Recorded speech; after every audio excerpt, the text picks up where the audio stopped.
I'm Maria Marchese with ASA, and welcome to today's Finance Networking Council webinar that will review the highlights, answer your questions, and offer suggestions on how companies can get the most from the results of the American Supply Association's 2017 Operating Performance Report, known as the OPR.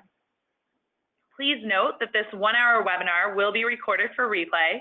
Everyone registered for the webinar will receive a follow-up email message with notification as to when you will receive notification as to when the replay is available, as well as instructions on how to access it and the presentation slides. Before we get started today, I'd like to be sure to recognize our 2017 supplier partners. These companies are truly dedicated to the positive development of the PHCP and industrial mechanical PVF industry through ASA. When making key decisions in your business, please consider these corporate partners that go above and beyond with their support to advance the association's efforts, programs, and services through advocacy, education, networking, and business intelligence. One of the association's strategic goals is that ASA members will be more profitable and sustainable as they deliver world-class supply chain efficiency in a changing marketplace. For 35 years, ASA has partnered with Industry Insights Incorporated to provide the only source of industry-wide financial and operating performance benchmarks for the PHCP and industrial mechanical PVF wholesale distribution channel. Today, the annual OPR is part of a total suite of business intelligence reports that provide ASA members with reliable and timely industry data to use when making strategic decisions that fuel growth. ASA also partners with Industry Insights to produce a monthly flash report on profitability, sales, inventory, headcount, and average day sales outstanding, as well as confidential business valuation appraisals. Today, our presenter is Tom Noon, who founded Industry Insights in 1980. Tom's expertise includes the areas of financial analysis, business valuations, profitability planning, and productivity improvement strategies. Tom has served as project director in a variety of research and consulting studies for both U.S. and European public and private firms, as well as numerous trade and professional associations. Additionally, Tom has played a major role in both the design and presentation of executive development programs in the United States as well as Western Europe. As you read the Wall Street Journal, U.S. News and World Report, and other trade magazines, you will see Tom quoted. I have one last note before I turn this over to Tom. We are encouraging you to ask questions throughout this presentation. Your go-to webinar control panel includes window panes in which you may post questions and even chat with other participants through the use of the computer's keyboard. Tom will pause periodically for questions as well. There are also program attachments on this control panel for your reference. If you need to minimize or maximize the control panel, please do so by clicking on the orange arrow in the upper left-hand corner. That concludes our general information. So at this time, I will turn the program over to Tom. Well, thank you, Maria. I appreciate that. I'd like to thank ASA for inviting me to be with you today. And certainly, I'd like to thank all of you for taking time out of your busy schedules to sit in on our webinar today. What I'd like to do in the session is I'd like to spend time going through the results of this year's ASA Operating Performance Report, or OPR as it's called. It's the 2017 study of 2016 results. And as you probably already know, this is a benchmarking type study. It's a study that gives you barometers against which to compare your own company's performance. So as I go through and look at some of the industry results, keep in mind that what's most important is how you compare to your peers in the industry.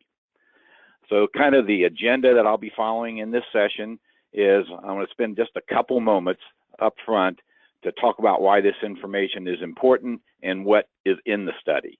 This is good to review, I think, every year, mainly because there's a wealth of information in the OPR, and it's sometimes you might overlook all that there's there for you. But in just a couple minutes, I think I can bring you up to speed there. Then I'll get into some of the actual highlight results of this year's OPR, looking at it on an overall basis and by industry segment.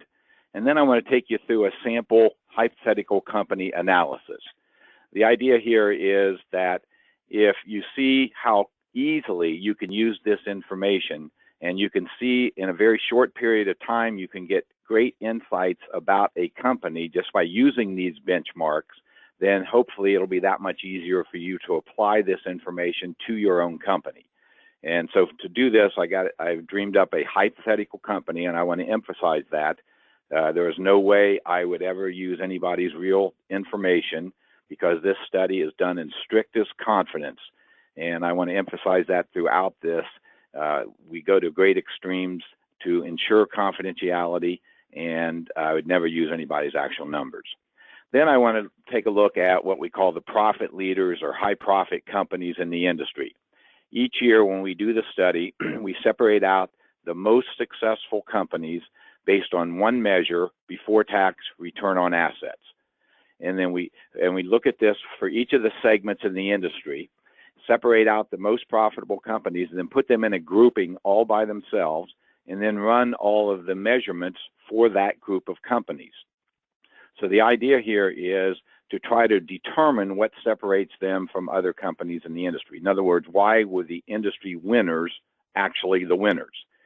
And hopefully you all are already among the industry winners, but there may be something there that you can see that leads to high profitability in the industry. And what you'll find is that some measures, the high profit companies, don't even compare that well versus other companies in the industry. But for other measures, they do much better, and that leads you to what probably are going to be the most critical components of success in the industry. Based on the high profit company analysis, I'd like to draw some conclusion as to what we have learned in terms of what leads to high profitability in the industry. We at Industry Insights have had the opportunity of preparing the OPR for the last 35 years, and there are a lot of common denominators year in and year out as to what leads to high profitability. And then at the very end of the session, take a look at some tips for using the study. Now, if your company participated in the study, you received electronically 2 separate reports. On the left here, you see the overall industry-wide report, and this includes all of the data groupings for the OPR. It includes how to use information. It includes ratio definition information. It includes an executive summary of results. Then in addition, there is something called the company performance report. This is a confidential report about your own company. This is, to my way of thinking, the biggest value of the study, because it shows your numbers alongside that of other companies in the industry who are most like you, or at least other aggregations of companies that are most like you. And using that to look at your own company's results, hopefully, will be very insightful and show you information that is not otherwise available to you. Now, in this individual company performance report, there are several components. One, there's what we call a report card or a summary performance evaluation. And what this does, this looks at a number of key ratios and just assesses whether or not your company has possible issues or possible strengths and weaknesses. So it looks at these measures and evaluates your companies for each measure as poor, fair, good, or strong, just to give you a sense for where your strengths and weaknesses might be. In addition, there is trend information in the individual report. The trend information is there because in addition to looking at your company's results versus the industry, your historical results are invaluable to see where possible strengths and weaknesses are. And this trend information is shown in both graph and tabular form. In graph form, there is a solid line on the graph. This happens to be a hypothetical company, so you can see for this particular measure, net profit before tax to total assets, they show the exact same number every year only because it's my dreamed up company. But there's a solid line on the graph, and that is your own performance over the last 5 years or however many years you've participated in the study. Then there is a dotted line, which is what the industry did for that particular measure over the same period of time. And then the shaded area represents the area between the upper and lower quartile, so it's kind of the middle 50%. So the idea here is you can look at each one of these graphs, you can see how you've trended, you can see how the industry has trended, you can see if you are above or below the industry median, which is the red line here, and you can see if you're inside or outside the middle 50%. So it's a very valuable way to look at your historical performance. So we show that in both graphical form for 27 key ratios, but we also show it in tabular form for your company over the last 5 years or however many years you have participated. So all of the measures in the OPR are shown on a historical basis for your own company.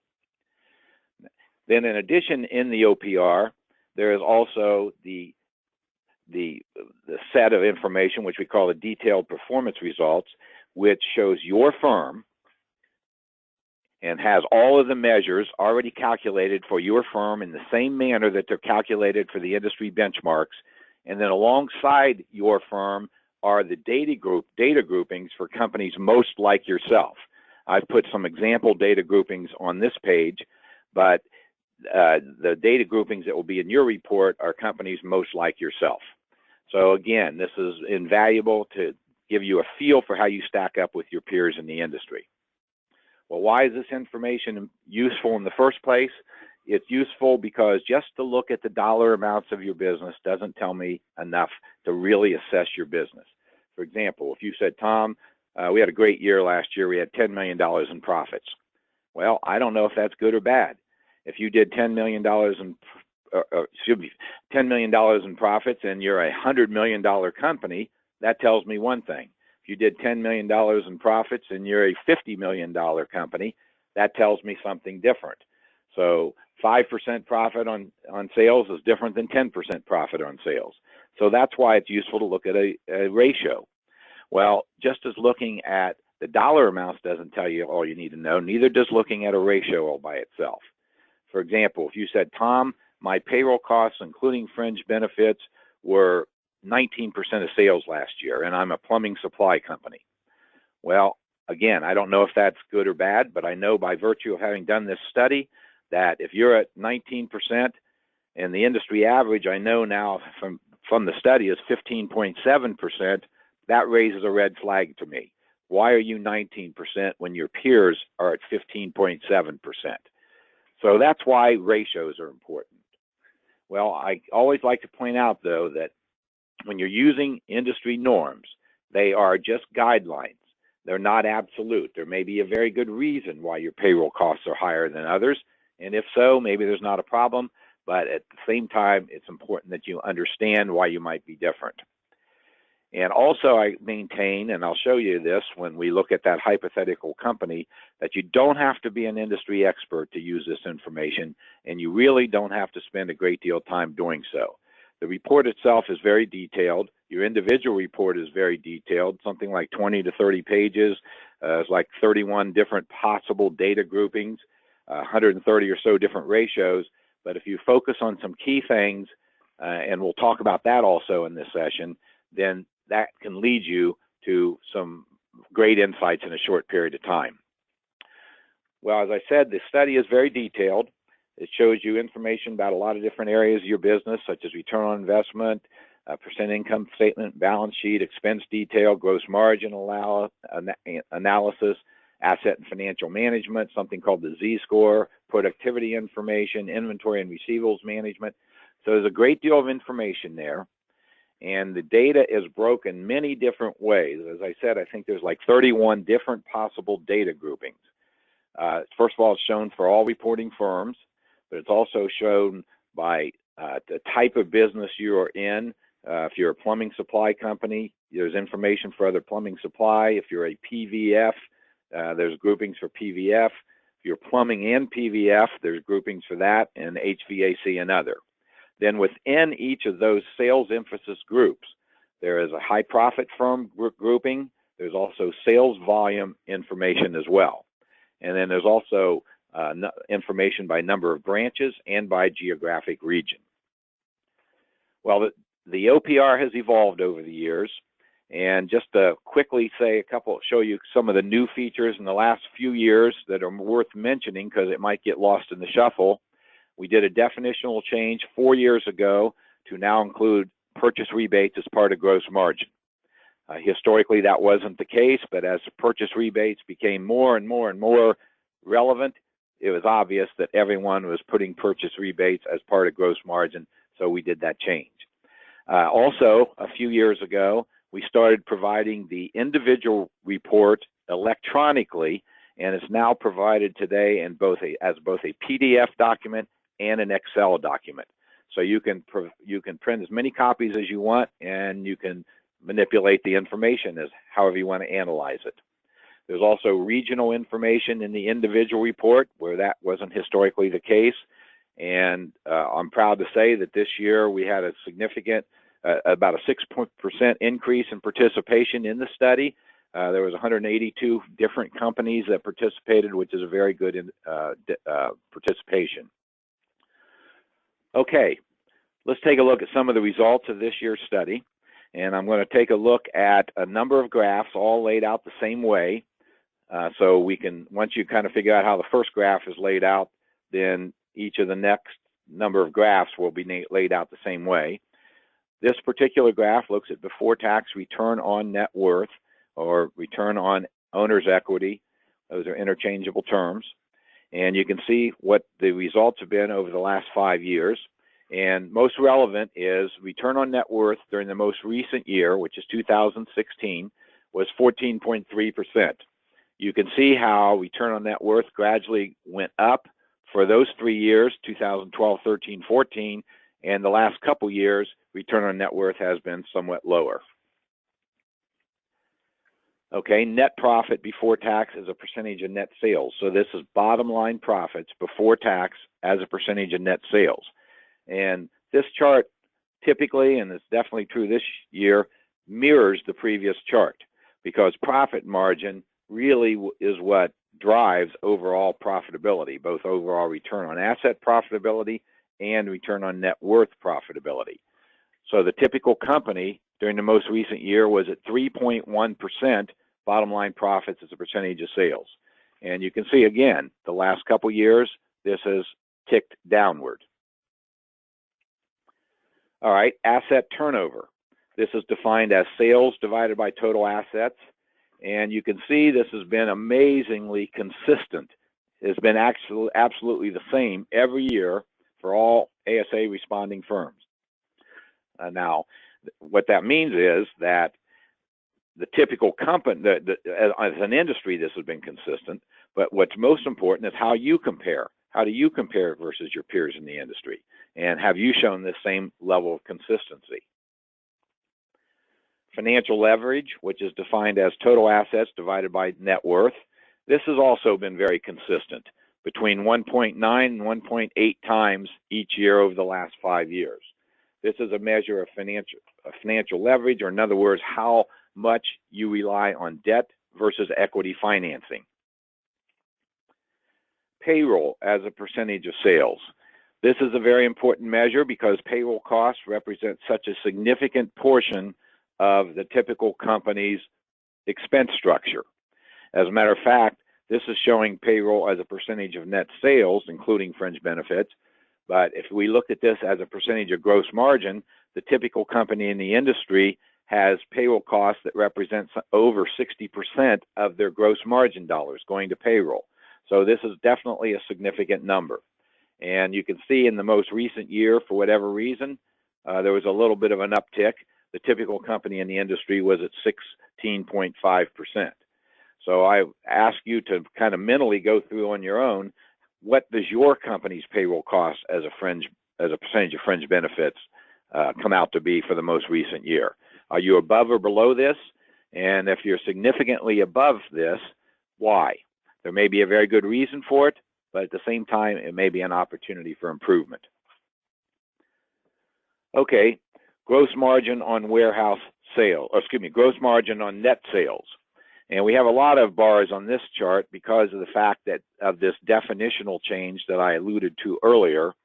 Prior to 2013, we did not include purchase rebates as a part of cost of goods sold. So we only show, actually purchase rebates was considered a non-operating income item. Well, because purchase rebates became so significant, it was obvious that this should be a part of cost of goods sold. So now we show it both ways.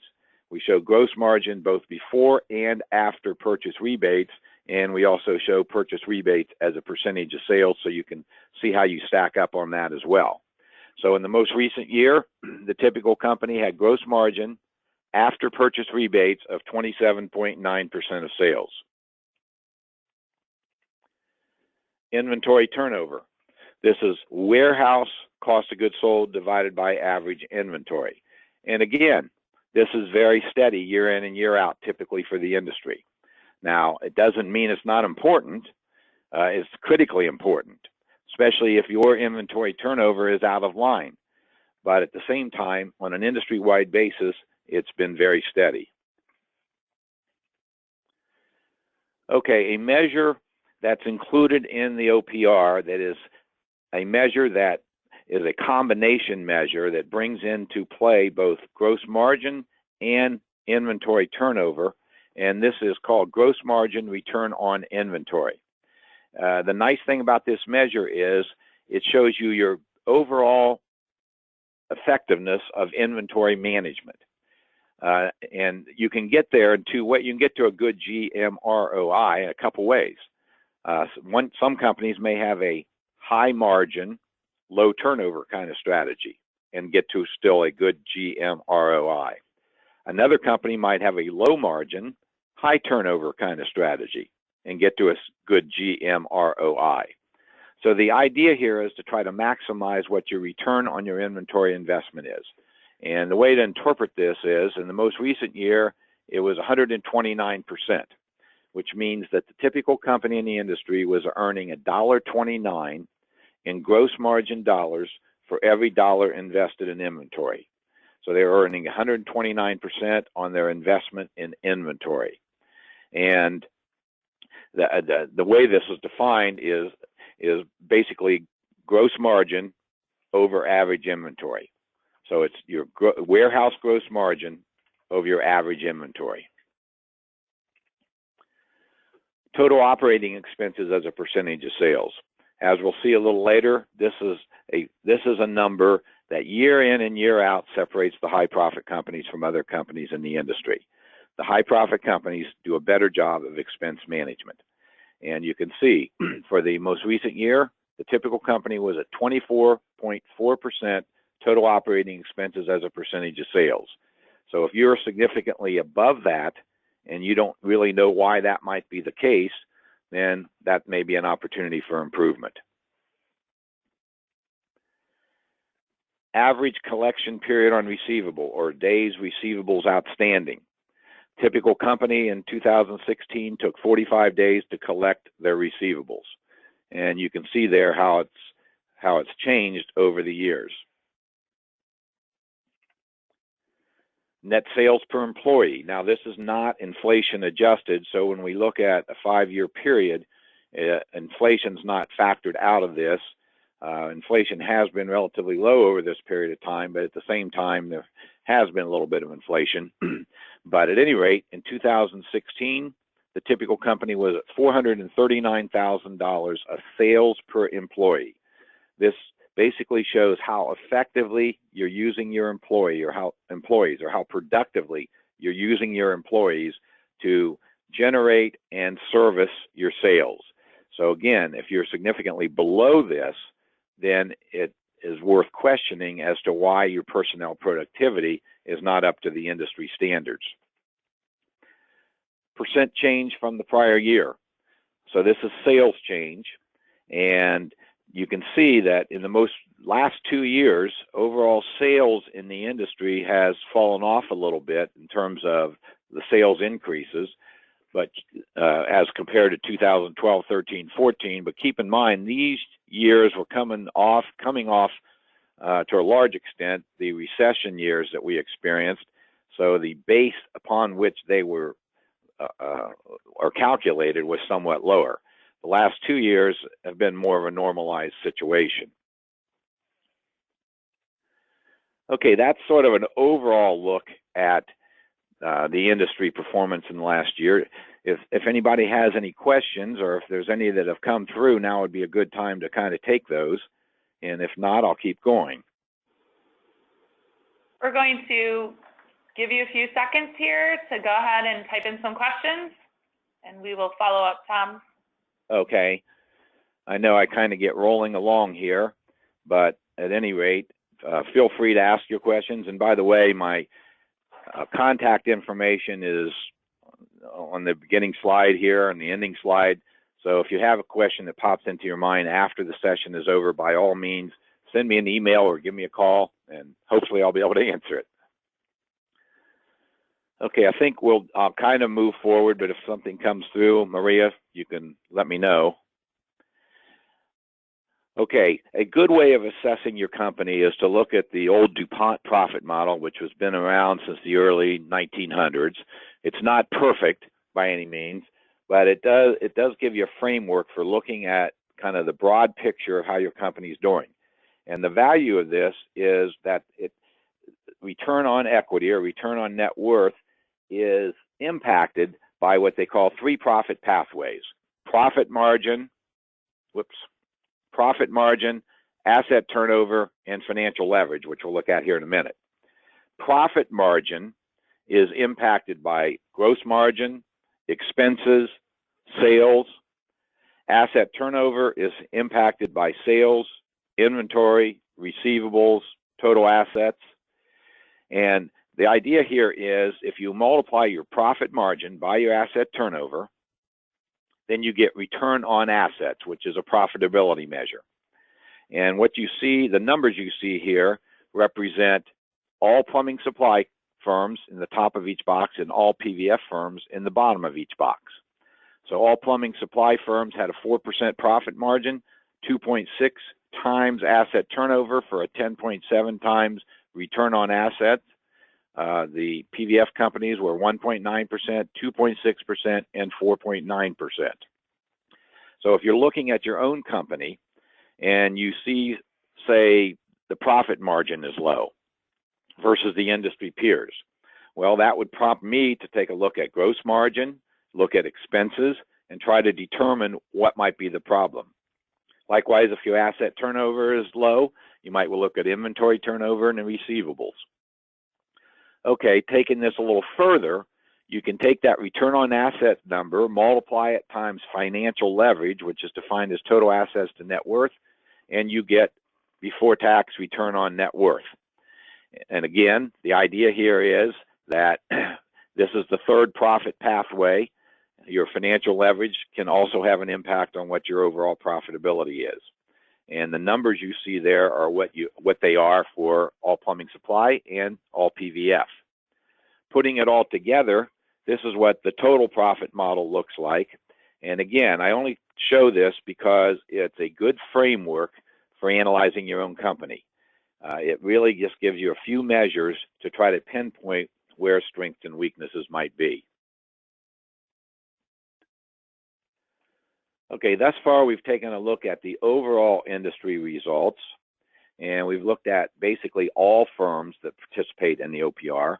Now let's take a look at the four major industry segments that are in the OPR. Plumbing supply companies, PVF companies, plumbing supply and PVF, and HVAC and other. And I'm going to look at a series of ratios and some charts that are all laid out the same way. The first ratio is before tax return on net worth, and you can see that plumbing supply companies had the highest return on net worth during 2016. The lowest was PVF companies. And that was pretty much the same pattern that occurred the previous year, 2015 as well. Okay, bottom line profit as a percentage of sales. Again, this really does drive overall profitability. And the plumbing supply companies were at 4%. PVF companies had the lowest bottom line profit before tax as a percentage of sales. And you can see what it is for the other two groups as well. Now, again, the idea is pick the group that your company falls into and how do you compare? That's where the real value of this is. Gross margin on net sales. This is gross margin after purchase rebates as a percentage of net sales. The plumbing supply companies were at 28%. The highest was plumbing supply and PVF. The lowest was PVF companies, which is interesting because the lowest was PVF companies in terms of gross margin, but in a minute here we're going to see that they also had the highest inventory turnover. So they tended to be lower margin, higher turnover kind of businesses for whatever reason.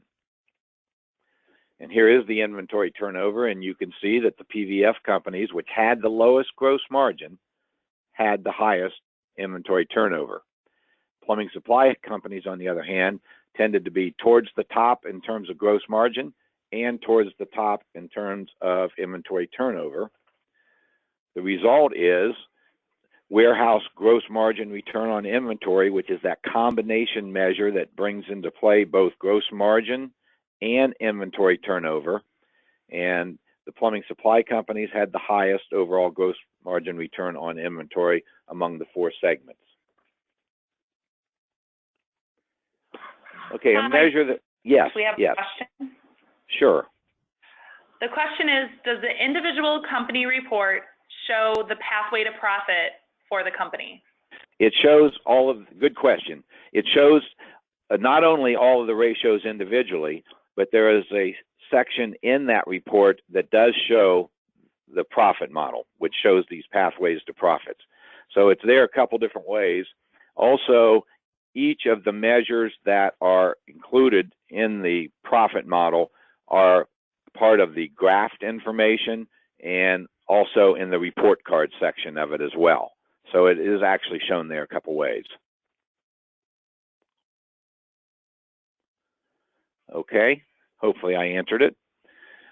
All right, a new measure that we first started including several years ago is employee turnover by industry segment. And in looking at that, I think this is the fourth year that we've had this measure. And for whatever reason, the highest employee turnover was the plumbing supply and PVF firms. The lowest employee turnover was PVF companies. All right, let's shift gears again. We just looked at the four industry segments. Now let's take a look at another data grouping that's in the report, and that is the large versus small companies. The large companies are the companies over 100 million and over. The small companies are 10 million and under. And let's take a look at a few measures for these. First of all, return on net worth. The 100 million and over group was a 15.7% return on net worth. The 10 million and under were at 13.0% return on net worth. Net profit before tax is a percentage of sales, so this is bottom line profits as a percentage of sales. And interestingly, both the large and the small had the exact same bottom line profit margin. And looking at gross margin, they were very close. The 100 million and over were at 27.6, 10 million and under 27.4, so they were very close in that regard. Inventory turnover significantly favored the large companies, 3.4 times. This is warehouse cost of goods sold divided by average inventory, and the 10 million and under were at 2.7 times. Employee turnover, for whatever reason, was much higher for the 100 million and over group. They were at 19%. The 10 million and under were at 17%. Okay, that's kind of our overall look at some of the results of this year's study. This is literally just the tip of the iceberg. There's substantially more information in the report than I can possibly do here in this session. But I'd like to shift gears again. Does anybody have any questions up to this point on some of those industry results we've just looked at? There are no questions at this time. Okay, thanks, Maria. All right, well, it's nice to look at what's happening in the industry. It's nice to look at the different data groupings, but applying this information to your own business is what it's all about. So I thought I would put in a little hypothetical company case example, spend about 3 minutes on it, and show you how we can get great insights about your business in a short period of time. I'm calling this company Tom's Plumbing and Heating Supplies Company. I want to emphasize the confidentiality of this study, so if there's a Tom's Plumbing and Heating Supplies Company out there, I apologize. I'm trying to make up the numbers and the name. But at any rate, so let's say Tom came to you and gives you his balance sheet and his income statement all in dollar forms and said, how'd I do, in dollar terms, and say, how'd I do last year? Well, I have to start calculating some ratios. I have to put them alongside the industry comparatives and to try to get a sense for where his strengths and weaknesses are. So what we've done is we've calculated his results, his ratios in the same manner that they're calculated in the study. If Tom had participated in the study, then this is already going to be done for him. Then alongside it, we put a data grouping. For this example, I'm putting all ASA respondents, but in reality, Tom should be comparing himself versus others most like himself. But at any rate, let's go down the line for these various ratios and see where Tom stacks up. First of all, his before tax return on assets was at 0.8%, the industry 7.7%. So he's not nearly as profitable as the rest of the industry. His return on net worth was 1.8 versus 14.3. So again, I would probably put question marks by that. Why is this the case? Again, there may be very good reasons for it, but at the same time, why is he so much lower? Payroll as a percentage of sales. He's at 14.5%. The industry is at 13.6%. Gross margin as a percentage of sales. Tom is somewhat lower gross margin than the industry. So far we don't like his profitability. His payroll costs are higher. His gross margin is somewhat lower. And as a result, his bottom line profits are lower.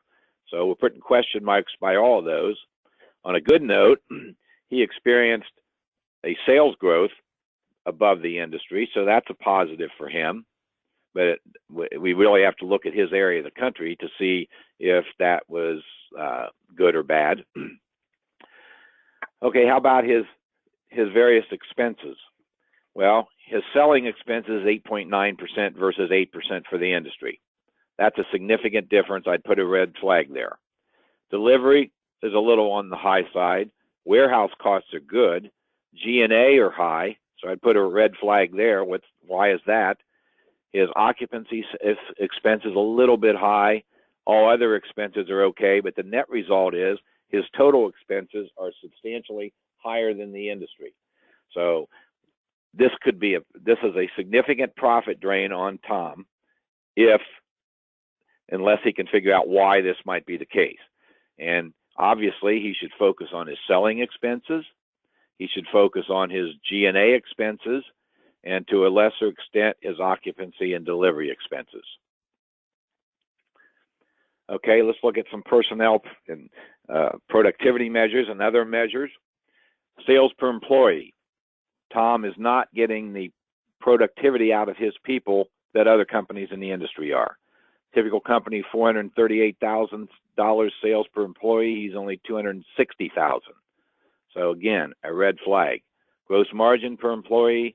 Typical company is just under $100,000. He's just over $50,000. His asset turnover is okay, but his days receivables outstanding aren't very good. It may be that he wants to have more lenient terms to his customers and has made a managerial decision to have longer receivable days. But at the same time, maybe that's not the case and maybe there's a problem. Inventory turnover, he's slightly below the industry. His GMROI is somewhat below the industry. His current ratio, which is his liquidity, current assets to current liabilities, somewhat below the industry. And his financial leverage a little bit above the industry. So in summary, his profitability is low, but his sales growth are good. His payroll costs are on the high side. His personnel productivity is not good at all. He has high expenses, especially in selling and G&A expense, and his gross margin is somewhat low. His inventory turnover is somewhat low. So if I was going to advise Tom, I would say, let's look at these expenses and see if there's an opportunity for improving.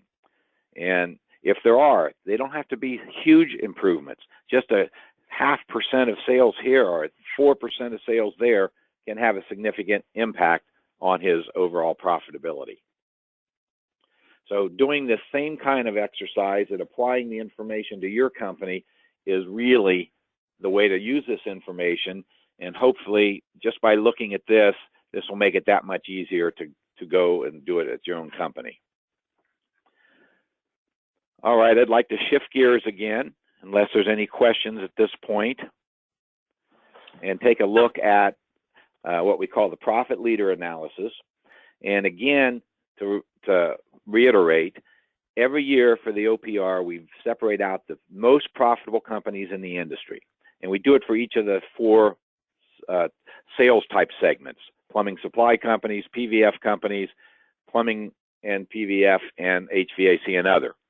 And we break them out, the high profit companies, based on one measure: before tax return on assets. Put them in a group all by themselves, then run all the measures for that group of companies. It doesn't mean that they're better on every measure. There's going to be some measures that the high profit companies don't do as well. But I think we can say that the areas that they are the most, have the biggest advantage is probably what's going to lead to the most high profitability in the industry. So I've got a series of charts now here to do this, and this one's going to look at sales growth. And on the left, we see all plumbing supply companies and the high profit plumbing supply companies. On the right of each of these next series of charts, we're going to look at PVF companies, all PVFs and high profit PVF companies. And in terms of sales growth there, you can see that for the plumbing supply companies, the high profit companies had somewhat higher sales growth. For PVF companies, both had negative, but the high profit companies actually had a slightly lower negative, if you will, or higher negative. Okay, before tax return on net worth, the high profit companies for both PVF and plumbing were significantly higher. And that's not surprising, because we base this segregation on the fact that the high profit companies are higher. We base it on return on assets. This happens to be return on net worth. But what's striking to me is how significantly higher they are, the high profit companies versus all companies. And keep in mind, in the all companies, the high profit companies are within them. So if I would have done a high profit and low profit company grouping, in other words, the upper 50% and lower 50%, these differences would be even more dramatic. Okay, profits before tax as a percentage of sales. This is the item that really does drive overall profitability. And again, I'm struck by the difference between the high profit and other companies. The high profit companies are substantially higher in terms of their bottom line profitability on sales than all companies overall. Gross margin or gross profit as a percentage of sales. You can see for the plumbing supply companies, the high profit companies were somewhat higher. For the PVF companies, the high profit companies were significantly higher. And that's going to be important, because in a moment you're going to see that the PVF companies, the high profit companies, had lower inventory turnover, but they had much higher gross margin. Total operating expenses as a percentage of sales. This is a significant one. The high profit companies in plumbing were substantially lower in terms of their expenses as a percentage of sales than all companies overall. The PVF companies were lower, not as substantially lower, but still lower. And the point can be is that somehow the high profit companies do a better job of expense management. Inventory turnover on the plumbing supply side, identical. On the PVF side, the high profit companies actually had lower inventory turnover than all PVF firms overall. But as I just mentioned, the high profit companies had substantially higher gross margin. So as a result, their gross margin return on inventory was still much higher, even though they had lower inventory turnover. And on the plumbing supply side, the high profit companies had slightly higher GM ROI, but not substantially higher. All right, what about payroll and fringe benefits costs? Well, on the plumbing side, payroll costs were lower as a percentage of sales for the high profit companies. On the PVF side, plumbing or payroll costs were exactly the same. Sales per employee. But it's safe to say that the high profit companies get higher personnel productivity. $467,000 sales per employee versus $453,000. Not a huge difference, but still favored the high profit. A much bigger difference on the PVF side. The high profit companies had substantially higher sales per employee. Employee turnover was somewhat mixed. The high profit plumbing companies actually had higher inventory or higher employee turnover than did all plumbing companies overall. And on the PVF side, the high profit companies actually had somewhat lower employee turnover. Average collection period on receivables. The plumbing side was identical, high profit in all firms overall at 46. The PVF companies slightly better, 49 versus 51 days to collect their receivables. What about financial leverage? Well, in both cases, both the plumbing and the PVF, the high profit companies had somewhat lower, not substantial, but somewhat lower financial leverage. In other words, they relied somewhat less on debt versus equity financing. So just to kind of summarize, what have we seen here? The high profit companies had higher sales growth on the plumbing side, but very similar on the PVF side. Both have significantly higher profitability, which is not surprising because that's how we define the high profit companies. But both of them also had significantly higher bottom line profit margin on sales.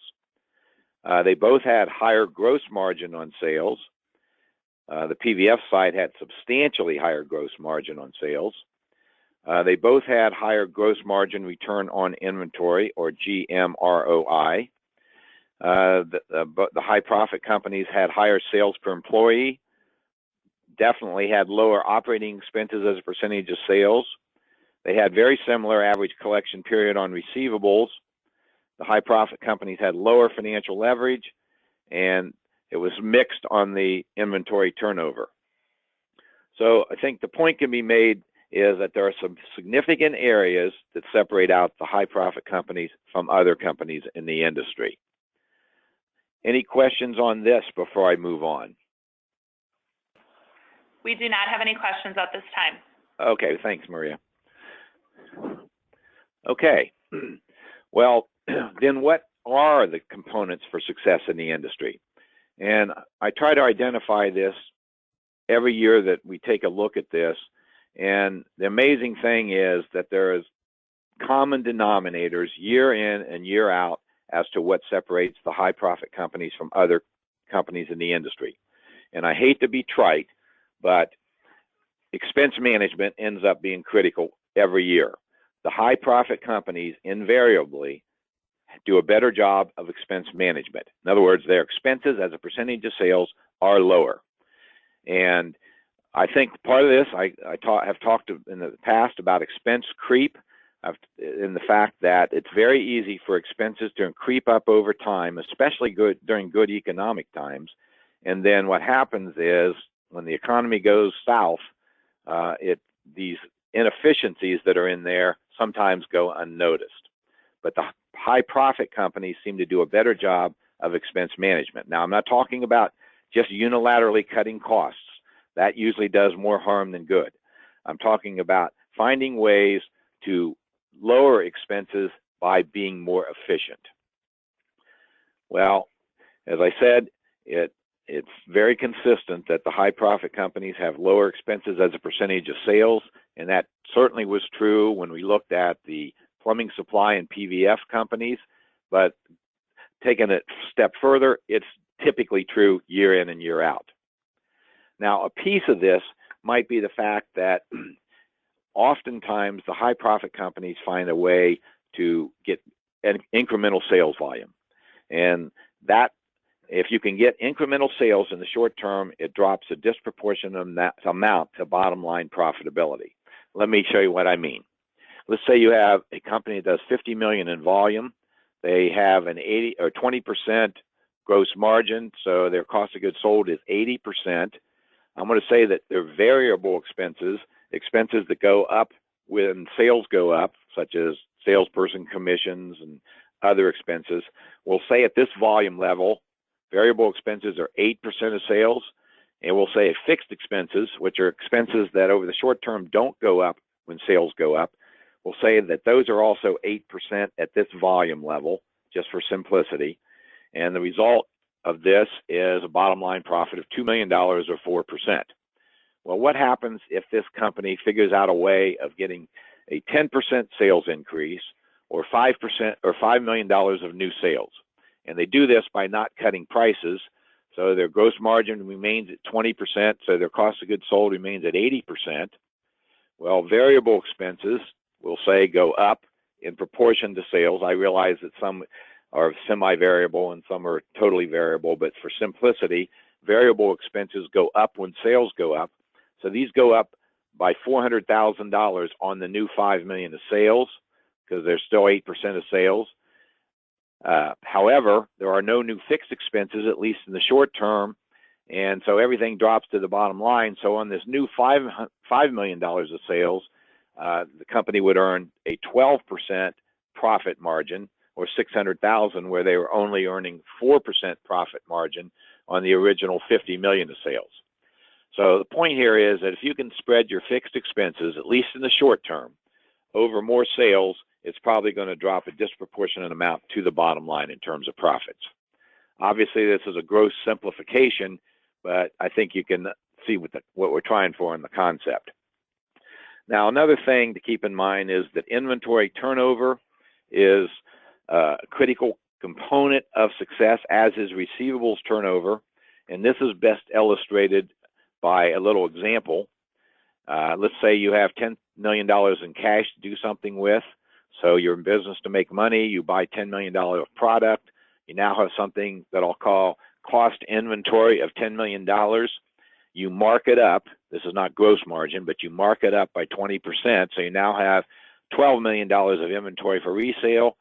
If you sold it all for cash, it would be $12 million that comes to the top that now can be put through the cycle again.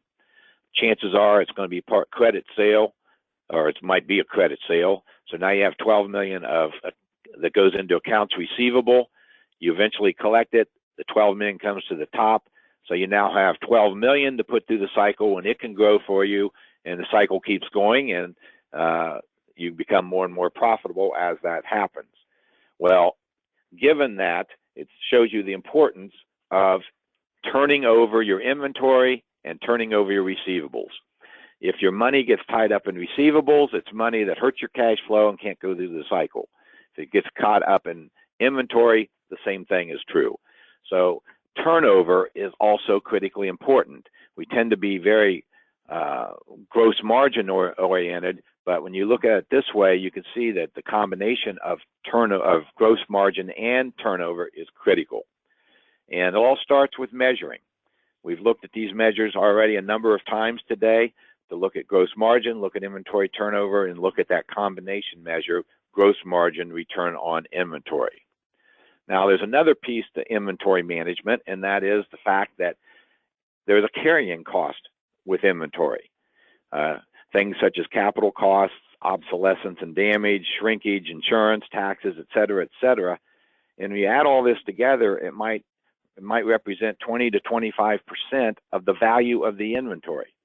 So if you have $100,000 of excess inventory, it could very well be costing you $20,000 to $25,000. Okay, as I said, you don't want your receivables to get clogged up either. So again, that begins with measuring. And looking at receivables days outstanding is a good way of getting a handle on this, which we've already done. You also might want to look at aging schedules. What receivables are 30 days out, 60, 90, etc. Okay, personnel productivity, also a critical component of the success of the high profit companies year in and year out. And here, I think the key is to pay for performance, because that's what really separates the high profit companies from others. They typically have higher sales per employee, higher gross margin per employee, and that is consistent year in and year out versus other companies in the industry. And interestingly, the high profit companies typically have lower payroll costs as a percentage of sales while also paying their people more. In other words, their payroll per employee is typically higher. And I think it points to the productivity that they're getting out of those people. And again, it starts with measuring. These are measures we've looked at now several times during the course of the session, and that's where it really begins and ends. Okay, one more thing I'd just like to mention before I talk about using the study again, and that is estimating your sustainable growth rate is an important component of running your businesses also. I don't know how many times I've had people say to me, Tom, we're profitable, our sales are growing fast, but we have no cash. We have no cash flow. Well, it may very well be that you're growing faster than your sustainable growth rate. Sustainable growth rate is a fancy term for how fast can you grow through internally generated funds without going to outside sources of financing. And it's a simple calculation. Profit after tax minus dividends over net worth. So if your profits are $5 million, you pay out $2 million to the owners in dividends, and your net worth is $50 million. That's $5 million minus $2 million, $3 million over 50 is 6%. So if you're growing faster than that, that means you're probably going to have to go to outside debt or equity financing. If you grow slower than that, it means you're probably experiencing good cash flow. Okay, just in summary, to use this information, start off looking at some key measures. Pretty much the measures I've been talking about throughout this session. And then compare your company versus those in the same sales grouping as you, sales emphasis you, and sales size within that. And if you want, compare yourself versus the profit leaders. Recognizing if you see something that's out of line, it's not necessarily good or bad, but it's something you need to understand why you're different. I would like to suggest these 15 measures to regularly monitor. They're kind of the tip of the iceberg about a number of different areas of the business, and they are pretty much the measures I've looked at throughout this session. You might have some favorite measures to put to this list or something to take out, but if you do it this way, it's probably going to make managing all of the information in this report that much easier. Where should you focus your efforts? Well, the high profit companies are differentiated by lower expenses, better payroll costs, or better personnel productivity, I should say, strong expense management, or strong inventory management and strong accounts receivable management. So I would start there. To access your reports, if you did not get your reports for some reason, hopefully everybody did, just go to this login site, put in your username and password, and then you can get your confidential report. Just one final thing before I turn this back over to Maria. We are in a very favorable business climate now, probably the most favorable business climate in at least 8 years or so. We have low interest rates. There's been a rollback on many of the stifling regulations. We probably have a tax cut coming. We also have the highest consumer confidence going on right now since December of 2000. And given that consumer spending accounts for 70% of economic growth, this bodes very well for the overall business. Also, the stock market, I understand, hit 22,000, the Dow Jones today. Just to put it in perspective, it was 18,000 on election day. So we have a very favorable business climate right now going forward, but that doesn't mean to lose control of your business just because sales and profits might be good. It's just as important as any other time. So having said that, Maria, I'd like to turn it back over to you. for any final comments. Great. Thank you, Tom. At this time, there's no questions, but as I wrap up, if anything pops up, I'll be sure to address that. Thank you all for participating in today's webinar about the American Supply Association's 2017 Operating Performance Report. This webinar has been recorded for replay as a reminder, and all of you will receive a follow-up email message with notification as to when the replay is available, as well as instructions on how to access it. The presentation slides are already available on the ASA website. Just go to asa.net, click on Business Intelligence, then select Industry Benchmarks, plus Operating Performance Report, and then scroll down to Resources. One last reminder today, we want to make sure that you're all aware that registration is still open for Network 2017 in Nashville this coming October 11th through 13th. Right now, we are at 107 wholesaler firms registered, and we're well on our way towards reaching our goal of at least 140 different distributors. All indications are clearly pointing to another great, successful event. Visit asa.net for more information. There are no additional questions at this time. So on behalf of ASA Finance Networking Council, I'm Maria Marchese, and this webinar is now concluded. Thank you.